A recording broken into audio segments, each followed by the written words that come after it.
An appeals court in Paris has upheld Marine Le Pen's 2025 conviction for misusing European Parliament funds.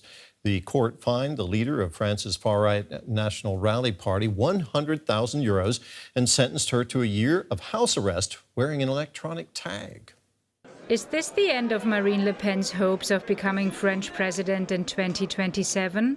The long-awaited judgment of the appeal court in Paris shortened her ban on running for public office to effectively 15 months, making it legally possible for her to run in the next French presidential elections.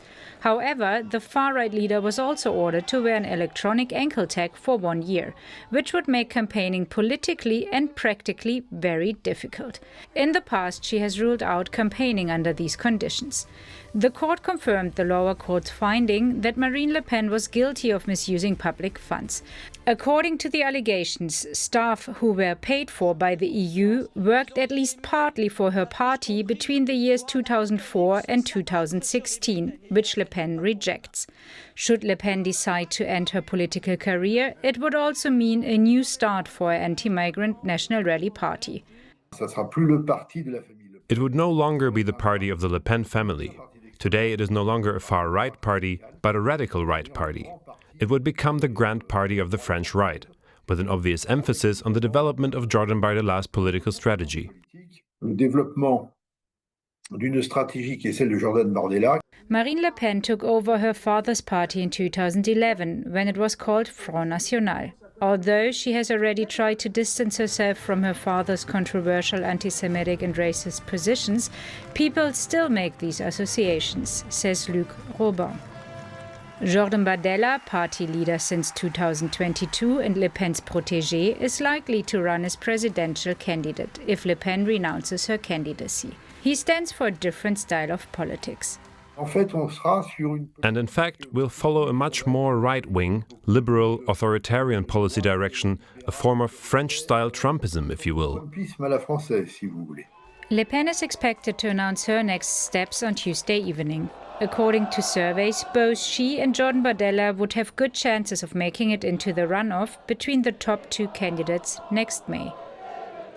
Our correspondent Lisa Louis is in Paris covering the story for us. Lisa, Le Pen has announced her intention to run, but she said she wouldn't campaign under house arrest. Did this come as a surprise then?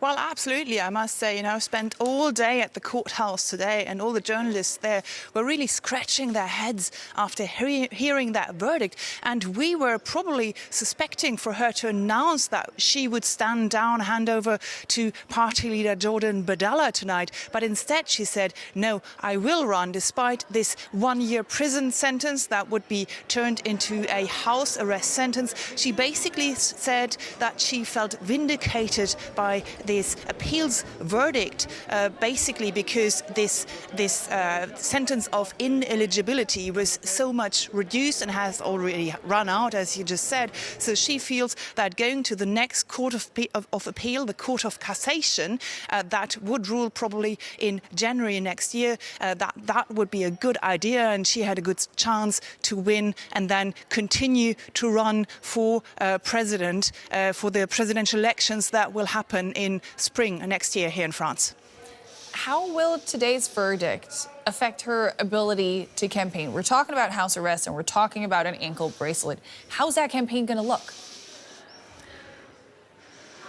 Well, the fact that she's appealing against today's verdict suspends it. So she actually will not have to wear an electronic bracelet. She can run for president, to participate normally in the campaign, and then she will obviously have to face another court in January next year, as I said. But, this is really a risky gamble. She thinks that it is absolutely for certain that the Court of Cassation next year will be on her side. But will that court really be on her side? Will it not turn against her and maybe give her a higher sentence that could stop her from running for president? We will see next January. Yeah. So she's taking a gamble here. How big are her chances of actually winning the presidency? How popular is she? And do the French care about her legal troubles? Well, you know, she is the front runner in current opinion polls for the upcoming presidential elections, with, you know, differences, gaps to the second candidates. But in any case, she has very good chances. Now, we have to say that the presidential elections are in 9 months' time. And here in France, a lot can change in French politics during that time. We have seen it in past election campaigns where we thought we knew the winner and that the tables turned, then the tables turned and someone else won the race. So nothing is for certain at this stage. But what we can say is that she's very popular according to the opinion polls, and voters don't really seem to care much about her legal issues. What do voters see in her? Well, I think she's the one talking to the people. At least that's what she's trying to say. She has this stance of, you know, anti-system, and this verdict today can be seen as a vindication for her, where she has fought against the evil system of elite, and now they're not taking away from the voters the freedom to vote for her. That's also what she said tonight in an interview, and she's trying to appeal to, you know, to workers, to the workers' class, to all sorts of French people who feel left behind by other French mainstream politics. The argument is obviously that she has never been in power, her party has never been in power, but others say they are not very comfortable with a party that has in the past been known for, you know, for racism. The founder, Jean-Marie Le Pen, her father, was convicted multiple times, amongst others, for denying crimes against humanity. So it is really not just that easy for everybody here. But she says that she's the one option that can take this country forward, and there are a lot of voters who seem to believe in her. Interesting day, I'm sure, also for Jordan Bardella, the president of the National Rally. He would have run in Le Pen's stead if she had decided not to. Where does this announcement leave him? Well, as you said, he was supposed to step in if she stepped away from the campaign. Now she's not stepping away from the campaign, but she said in the interview tonight that he would become, if she won, he would become the Prime Minister of France. He has effectively, actually, over the past few weeks, we've already seen him sort of run a campaign, do meetings. He's very present on social media, very popular amongst young voters, and Marine Le Pen is betting on that. She actually has said in the past that she wants to see, you know, provide for the future of the party, and it seems that the two will be a ticket in the upcoming elections here in France. DW's Lisa Louis in Paris. Thanks, Lisa. Let's talk about this with Anne-Elisabeth Moutet in Paris. She's a correspondent and columnist for the Daily Telegraph. Welcome back to DW, Anne-Elisabeth. This is an interesting verdict. Give us your take before we dive into Le Pen's options here.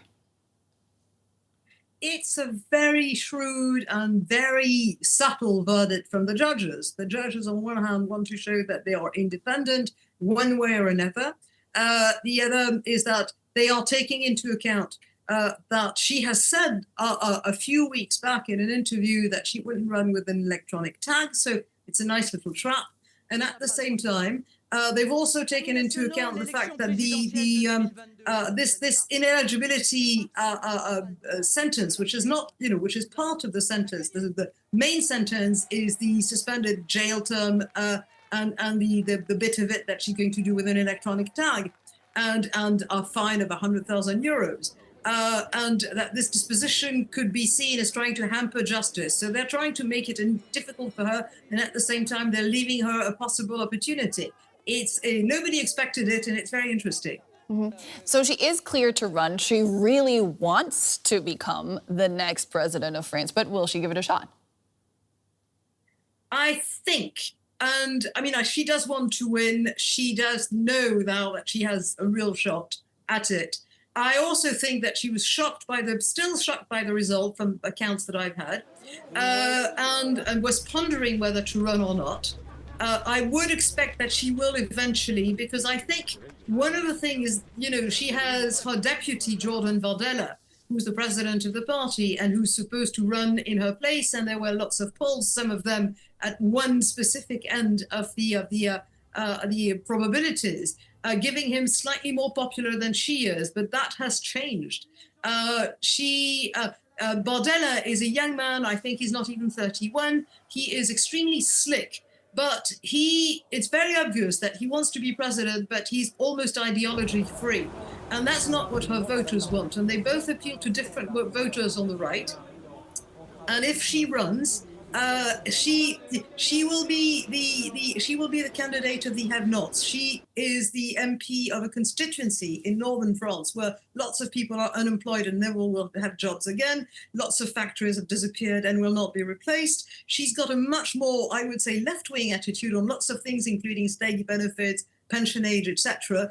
And she represents the real sort of the fraction of the population who feel that whatever growth we've had has passed them by.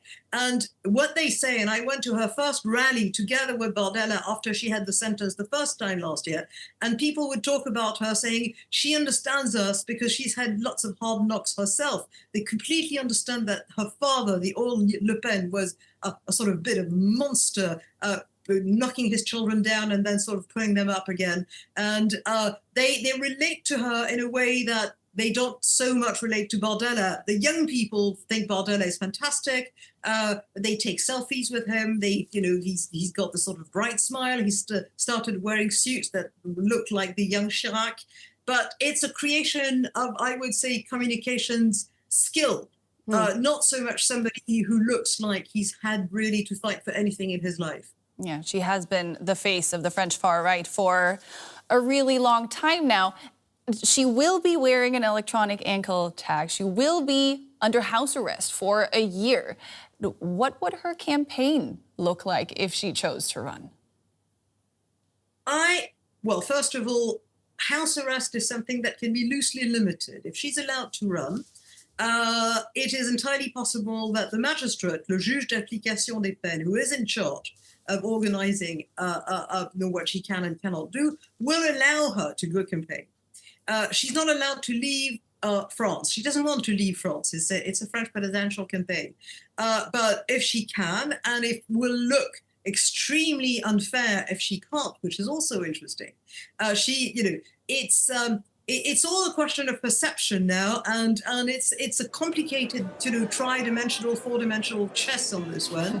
I would say that people, if she looks like she's sort of being sort of pushed down, it will look like unfairness, and it would help her. You mentioned optics. Does the fact that she's been cleared to run undermine the fact that she has been found guilty of embezzlement?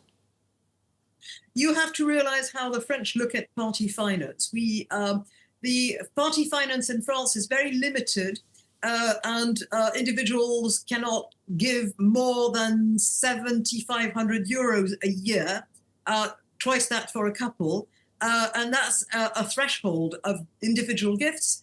Corporations are not allowed to give gifts, and that's this threshold that has existed since 1988. So it is unrealistic with the new means of campaigning. It's unrealistic with the use of data sets, large data sets, etc. And as long as she hasn't lined her pockets with it, which nobody is accusing her to do, she sits with other French politicians who did this, used Brussels money to pay for stuff that they weren't able to afford. It is illegal. But there's a difference that's being perceived here. If she pocketed the money, that would be the end of it. But there are other parties that did it, not quite as long as the National Rally, but there are parties that have done this and had a slap on the wrist. Both the former Prime Minister François Bayrou's centrist party and the hard left party had the same problems and came out scot-free from their own trials. There's a feeling that she's been singled out. And when you ask people, but that's a lot more money for a much longer time, people say yes, but she was debanked, even though she was absolutely no risk for any bank, because campaign expenses are reimbursed by the French state as long as you've polled at least 5% of the vote. Of course, she will poll more than 5% of the vote, so it was seen as she had been unfairly treated. All right. And the judges saw it differently. That was journalist Anne-Elisabeth Moutet. Thank you very much.